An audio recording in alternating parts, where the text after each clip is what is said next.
Okay, then we have the topic of GnRH analogs या GnRH agonist. इसमें आते हैं गोनाडोट्रोपिन रिलीजिंग हार्मोन एगनिस्ट या गोनाडोट्रोपिन रिलीजिंग हार्मोन एनालॉग्स। तो जब GnRH एनालॉग्स हम देते हैं किसी पेशेंट को, ठीक है, उसका उससे क्या पॉसिबल रिजल्ट आ सकता है। एक तो ये कि वो गोनाडोट्रोपिन रिलीजिंग हार्मोन का जब हम एगनिस्ट दे रहे हैं तो उसकी जो एंडोजेनस प्रोडक्शन है वो कम हो जाएगी। जब एंडोजेनस प्रोडक्शन नहीं होगी गोनाडोट्रोपिन रिलीजिंग हार्मोन्स की, तो गोनाडोट्रोपिन्स की भी प्रोडक्शन रुक जाएगी।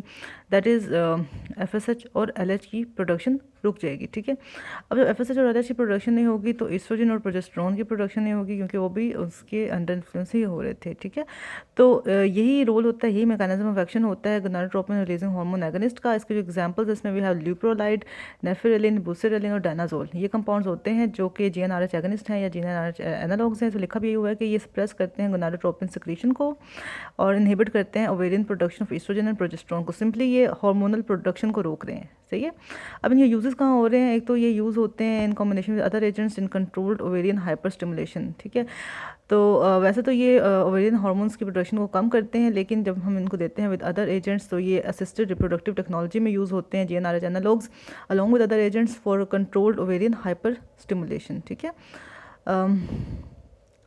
सेकेंड जिसका यूज़ है वो है for the treatment of precocious puberty in children. Definitely जिनमें हाई अमाउंट है ओवेरियन हार्मोन्स की, एस्ट्रोजन की, प्रोजेस्टेरोन की, तो उनमें ये एक्ट करते हैं टू प्रिवेंट और to treat precocious puberty in children. और इसके अलावा ये यूज़ होते हैं for short term treatment of endometriosis as well and uterine fibroids, क्योंकि यूट्रन फाइब्रोइड्स भी सेंसिटिव होते हैं फॉर एस्ट्रोजन। एंडोमेट्रियोसिस में भी हम ये देखते हैं कि with every menstrual cycle abnormal bleeding होती है डिफरेंट टिश्यूज से, and that results in the episode of pain as well. तो उसके ट्रीटमेंट में भी अगर हम GnRH एनालॉग्स देते हैं और एस्ट्रोजन की प्रोडक्शन ना हो या LH की प्रोडक्शन ना हो तो ओव्यूलेशन नहीं होगी, मेंस्ट्रुएशन नहीं होगी, तो जो एंडोमेट्रियोसिस एसोसिएटेड पेन है वो नहीं होगा।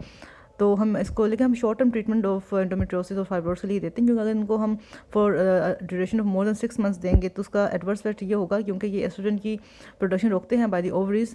तो estrogen deficiency will and can lead to decrease in bone density. तो इसलिए हम GnRH एगनिस्ट को जस्ट लेस देन 6 मंथ्स के लिए ही प्रिस्क्राइब करते हैं for endometriosis and uterine fibroids. तो इसको बस रिवाइज कर लेते हैं एक बार कि गोनाडोट्रोपिन रिलीजिंग हार्मोन इनहिबिट करते हैं ovarian production of oestrogen and progesterone को बाय डिक्रीजिंग और suppressing the production of gonadotropins.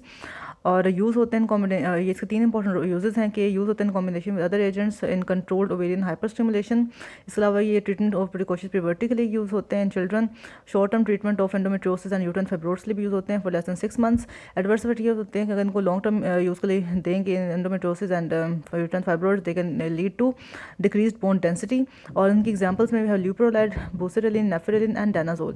तो बस यही बातें थी इंपॉर्टेंट अबाउट GnRH एगनिस्ट या GnRH एनालॉग्स।